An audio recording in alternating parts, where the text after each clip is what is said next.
A 12% rise in gas prices has the nation worried. Canada's elections are finally over, and Punjab's last Maharaja is being honoured in the UK. Keep watching the News Loop for that and more.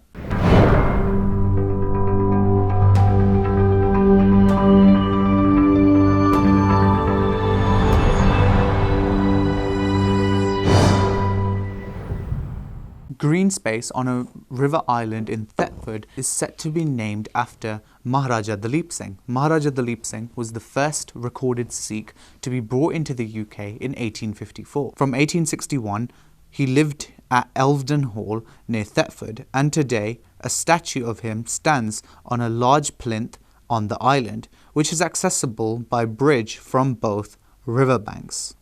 At a Breckland cabinet meeting on Monday morning, Deputy Conservative leader Paul Clausen said the following: Thetford has a close and highly significant connection to Duleep Singh. His second son, Frederick Duleep Singh, was one of Thetford's most prominent benefactors, giving the town's ancient house as well as his personal collections.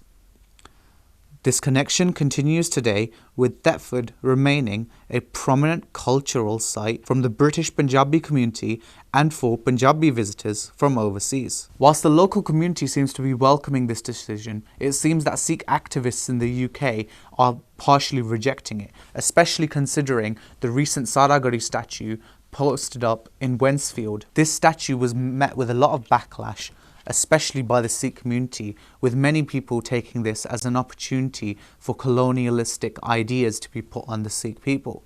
Therefore, it will be interesting to see how the Sikh community reacts to this decision as well. Gas prices are said to rise in October by up to 12%. This is for several different reasons, mainly being that carbon production in the UK has gone down, which has led to a 250% increase in production prices. About 15 million households in England, Wales and Scotland face a 12% rise in their energy bills from October. This is because a high energy cap is due to come into force in England, Scotland and Wales. The energy cap is the maximum price suppliers can charge customers on a standard or default tariff. If your energy provider collapses, you will not stop receiving gas and electricity. Your account will be moved to a new supplier by the energy regulator Ofgem, although this may take a few weeks. Unfortunately, you may end up on a more expensive tariff if you are switched to a new supplier. Business Secretary Kwasi Kwarteng has also mentioned that this whole endeavour has been caused by rising costs from wholesales, which are now forcing smaller businesses to shut down. Therefore, the overall rise has increased throughout 2021 and will now cause bigger problems in the fourth quarter. With Canada's elections over, Justin Trudeau has now secured his seat for the third term as Prime Minister. However, was this a very wise decision on his part? A lot of his critics are saying no.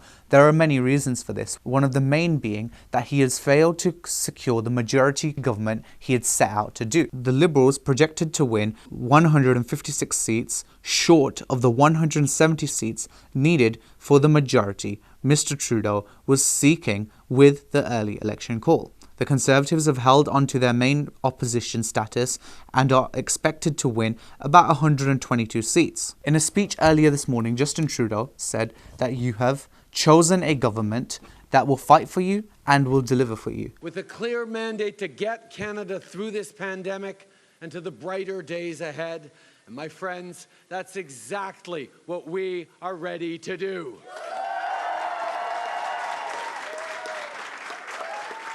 There are still votes to be counted, but what we've seen tonight is that millions of Canadians have chosen a progressive plan. Some have talked about division, but that's not what I see. That's not what I've seen these past weeks across the country. I see Canadians standing together, together in your determination to end this pandemic, together for real climate action, for $10 a day childcare, for homes that are in reach for middle-class families,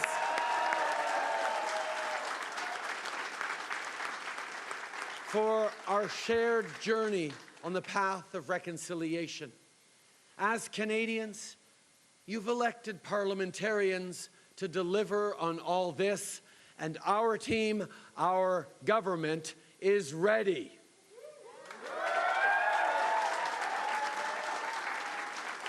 No matter how you voted, just like no matter where you come from, what language you speak, the color of your skin, the way you pray, I hear you.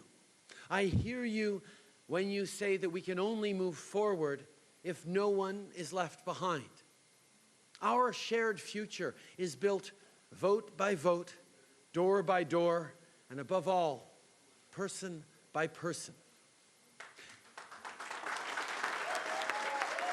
My friends, tonight, I think of something Prime Minister Wilfrid Laurier said as his generation was at the dawn of a new century. He said, "Let them look to the past, but let them still more look to the future." Let us not forget the past and the dark days we have come through together, but let us still more look to the future and all that is still to come, and all that we have still to build together. Let us feel the warmth of a new dawn, and above all, let us seize the promise of a brand new day. Merci, mes amis. Thank you, my friends. Merci tout le monde.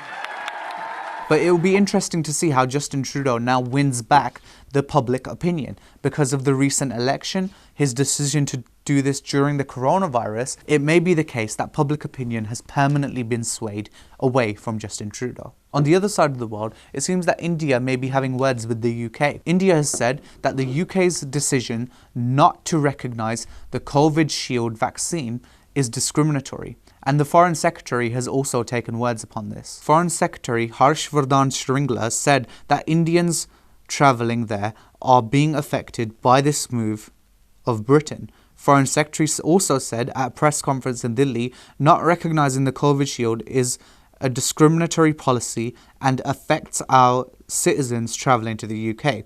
I have been told that some assurances have been given that this issue will be resolved. The Foreign Secretary's remarks came on a day when External Affairs Minister S.J. Shankar tweeted that the matter was being discussed with British Foreign Minister Liz Truss on the sidelines of the high-level 76th session of the UN General Assembly. Moving on to Europe, Spain has suffered several small earthquakes over the past few days, which has now led to a volcano erupting within La Palma, a small island in Spain. It has created clouds of acid stream, which have been said to be toxic for the human body.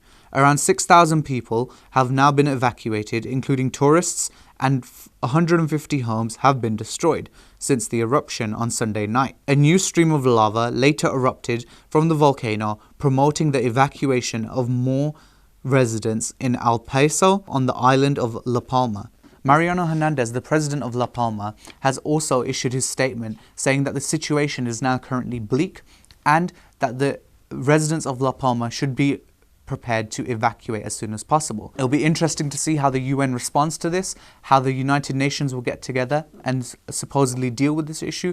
Currently, firefighters are raging at the moment, trying their best to stop the lava from spreading. However, it will be interesting to see how this progresses in the future. Oxford Astra vaccine has also been accepted by the US government, and it seems White House medical advisor Dr. Anthony Fauci has also given his statement on this. He says that whilst the precise details are yet to be ironed out, including eligible vaccines, it seems that the Oxford Astra vaccine should be accepted. The ban on the UK and EU travellers will lift in early November, and fully jabbed passengers can enter the US if they take a COVID test before travelling. However, with the current rise in UK COVID cases, and now 49 deaths have occurred within 28 days, it seems that these rules might have to change depending on the current pandemic spread. Thank you for watching the News Loop. My name is Rajveer Singh. Good night.